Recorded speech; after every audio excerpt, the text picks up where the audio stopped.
नमस्कार साथियों, स्वागत है आप लोगों का teaching Manish Kumar YouTube channel पर। साथियों, आज बात करने वाले हैं आपके सीटेट एग्ज़ाम को हल कैसे करें। जैसा कि आप लोग देखते हैं कि आपके एग्ज़ाम में क्या होता है कि आपकी जो भाषा है वो काफ़ी ज़्यादा कठिन आती है, जिसकी वजह से हम अपने पेपर को अच्छी तरीके से हल नहीं कर पाते हैं। हमारे पेपर को हल करने में, उसे सॉल्व करने में काफ़ी ज़्यादा समय लगता है। तो हमें वो कौन कौन सी चीज़ों को अपनाना है जिसकी वजह से हमारा जो पेपर है वो समय पर हल हो जाए। बात करें अगर अपनी, तो हमने जनवरी 2024 वाले जो एग्ज़ाम हुआ है उसमें पहले ही प्रयास में पेपर फर्स्ट एवं पेपर सेकंड को बहुत ही अच्छे नंबरों के साथ में पास किया है। चलिएगा तो शुरुआत करते हैं क्लास की कि हम जब पेपर को हल करते हैं वो कौन सी गलतियां करते हैं जिसकी वजह से जो हमारा पेपर है वो नहीं हो पाता। देखते हैं, जैसा कि आप लोगों को पता है कि आने वाले समय में आप लोग देखिएगा कि आपका एग्ज़ाम जो है वो कठिन होता जा रहा है। काफ़ी ज़्यादा बच्चे उसमें जो फेल हो रहे हैं, वो फेल होने का सबसे बड़ा कारण एक है उनमें, वो है आपका जो समय पर पेपर को सॉल्व ना कर पाना। तो उसी बारे में आज बात करेंगे कि हमें किन किन चीज़ों को अपनाना है अपने पेपर में। उससे पहले बात करें, अगर आप लोग चैनल पर नए जुड़े हैं तो चैनल को सब्सक्राइब कर दें, क्योंकि आपकी क्लासें जो है वो रेगुलर पढ़ना शुरू हो चुकी हैं। क्लासें जो हैं वो आपके लिए मोस्ट इम्पोर्टेंट होने वाली हैं। हम आपको वही कंटेंट कराएंगे जो आपके एग्ज़ाम में आया है और आपके पेपर में आने वाला है। हम वो नहीं पढ़ेंगे जो एग्ज़ाम में आए ना, ठीक है। अगर आप बहुत ज़्यादा भी पढ़ लेंगे, वो आपका एग्ज़ाम में आया भी ना, तो उससे फ़ायदा क्या है। हम वो कंटेंट पढ़ेंगे जो हमारे पेपर में आए। तो उसी बारे में बात करेंगे, अपने पेपर को कैसे हल करें, कौन सी कंटेंट है, उसकी क्लासें जो है वो आपके लिए पढ़ चुकी हैं। आप लोग चैनल पर जा कर के देखिएगा, क्लासें आपके लिए मोस्ट इम्पोर्टेंट होने वाली हैं। और अगर आप लोग चैनल को सब्सक्राइब कर लेते हैं तो वो क्लासें आपको टाइम पर मिल जाएंगी। सबसे बड़ी चीज़ जो है आपकी, तो हमने इसको 2 शिफ्ट में बांटा है आपके पेपर को जो आप हल करते हैं उसको। पहली शिफ्ट है कि पहले शिफ्ट में हमें वो प्रश्न करने हैं जो 30 सेकंड के अंदर सॉल्व हो जाते हैं। जैसे कुछ प्रश्न ऐसे होते हैं, पेपर फर्स्ट मान के चलिएगा आप लोगों का है या पेपर सेकंड, उनमें से पेपर फर्स्ट को मान लेते हैं। तो पेपर फर्स्ट आप लोगों ने हल किया, तो उसमें से सीडीपी के कुछ प्रश्न ऐसे होते हैं जिनकी संख्या 15 से 20 होती है, जो एक बार में पढ़ करके ही हो जाते हैं, चाहे आप पेपर फर्स्ट दें चाहे पेपर सेकेंड दें, ठीक है। उसके बाद मैथ आती है आपकी, तो मैथ भी ऐसी ही होती है, आपके लगभग 10 से 15 प्रश्न ऐसे होते हैं जो पहली बार में ही पढ़ करके हो जाते हैं। आपके हर सेक्शन में ऐसा होता है, ठीक है। आपका जो समय लेता है वो आपके पैसे ले लेते हैं। उसके बाद बात करें अगर पेपर सेकंड की भी, तो पेपर सेकंड में भी आपका ऐसे ही होता है कि आपके जो पहले जो चलते हैं उसमें, तो उसमें आपके हर सेक्शन के लगभग 10 से 15 प्रश्न जो होते हैं वो पहली 30 सेकंड के अंदर सॉल्व हो जाते हैं प्रत्येक प्रश्न, ठीक है। तो हमें क्या करना है कि वो प्रश्न पहले ही सॉल्व करते रहना है, चलते रहना है, जो प्रश्न 30 सेकंड के अंदर सॉल्व हो जाएं, ठीक है। दूसरी चीज़ कि फिर वह प्रश्न को हल करें जो आपको 100% आते हैं, ठीक है। उसी शिफ्ट में जैसे पहले वो प्रश्न आप कर रहे हैं जो 30 सेकंड के अंदर सॉल्व हो गई, उन्हीं के साथ में आप करते चलिएगा। वो प्रश्न अगर आ रहे हैं जो आपके 100% आप श्योर हैं कि इसमें मेरा 1 नंबर मिल जाएगा मुझे, तो वो प्रश्न आपको छोड़ना नहीं है। अगर वो प्रश्न आपका 1.5 मिनट तक ले रहा है, ठीक है, अगर आपका वो प्रश्न जो है वो आपका 1.5 मिनट भी ले रहा है, तो भी आप उस प्रश्न को हल करेंगे। मान के चलिएगा कि आपके 60 से 70 प्रश्न जो होते हैं वो आपके कैसे होते हैं, वो आपके 30 सेकंड के अंदर सॉल्व हो जाते हैं, ठीक है। लगभग अगर आपने थोड़ी बहुत भी पढ़ाई की है, ठीक है। कुछ प्रश्न ऐसे होते हैं जो आपको 100% आते हैं, जैसे आपको पैसेज आ रहा है और पैसेज आपका बिल्कुल क्लियर है, तो उस पैसेज को आपको छोड़ना नहीं है, साथ में ही हल कर देना है, ठीक है। इनको हल करने में आपका जैसे मान के चलिएगा 1 घंटा लग गया। कितना लग गया?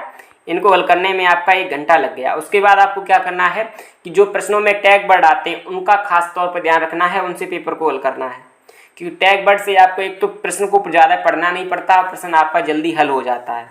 उसके बाद अगर आप करें तो विकल्पों को काट कर भी प्रश्नों को हल करें। जैसे आपने प्रश्न पढ़ लिया, नीचे आपके विकल्प दिए गए, तो उन विकल्पों को काट करके भी आप उनको हल कर सकते हैं। ऐसा नहीं है कि विकल्प आपने प्रश्न पढ़ लिया, विकल्प देखे ही ना हो, आप आगे बढ़ गए। अगर आपके विकल्प पढ़ करके वो प्रश्न हो रहा है तो आप लोग वहीं पर कर दें, ठीक है। ये आपका 1 घंटे के अंदर इतना काम हो जाएगा अगर आपने थोड़ा बहुत भी पढ़ा है तो, ठीक है। आगे बढ़ें अगर आप लोगों की, तो इसमें अगर बात करें तो इसे हमने सेकंड शिफ्ट में रखा है। इसमें क्या है कि अब वो प्रश्न हल करें जो पहली बार में हमने हल नहीं किया, क्योंकि उसमें ज़्यादा टाइम लग सकता था और हो सकता था कि उसका आंसर सही और गलत ये भी हमें नहीं पता है। तो हम उन प्रश्नों को हल करेंगे दूसरी शिफ्ट में, ठीक है।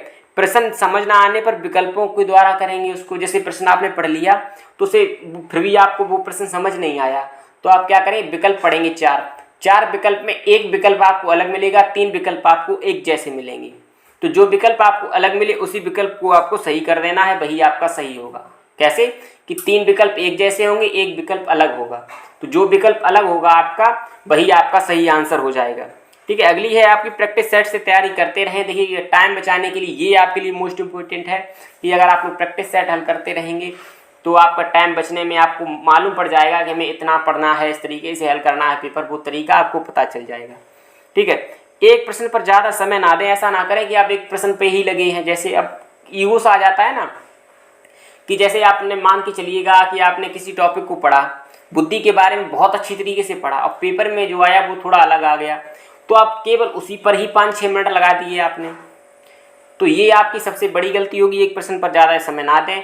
और अगली जो इम्पोर्टेंट चीज़ जो हमें लगती है आपके एग्जाम में, वो है कि OMR शीट को जैसे आपने पहला प्रश्न किया तो उसका गोला भी पहले उसको बना दीजिएगा, उसको साथ में ही हल करते चलिएगा, या आप 10-10 का भी कर सकते हैं। क्योंकि हो सकता है ऐसा हो जाता है कभी कभी कि हमने जैसे शुरुआत के 5 प्रश्न किए, उसके बाद हमारा 6वां छूट गया, फिर हमने 7वां किया, फिर हमारा 8वां छूट गया, फिर हमने 9वां किया, तो इस तरीके से। लेकिन जब हम इसको OMR शीट पर भरते हैं जल्दी जल्दी बाद में, तो क्या होता है कि इसके विकल्प आगे पीछे हो जाते हैं, जिसकी वजह से हमारा जो पेपर में आ रहा होता है वो भी हमारा गलत हो जाता है। तो OMR शीट आपको इस तरीके से भरनी है कि आपने जैसे ही प्रश्न हल किया, आपका उत्तर आया, आप सीधा उसको गोले में भर दीजिएगा।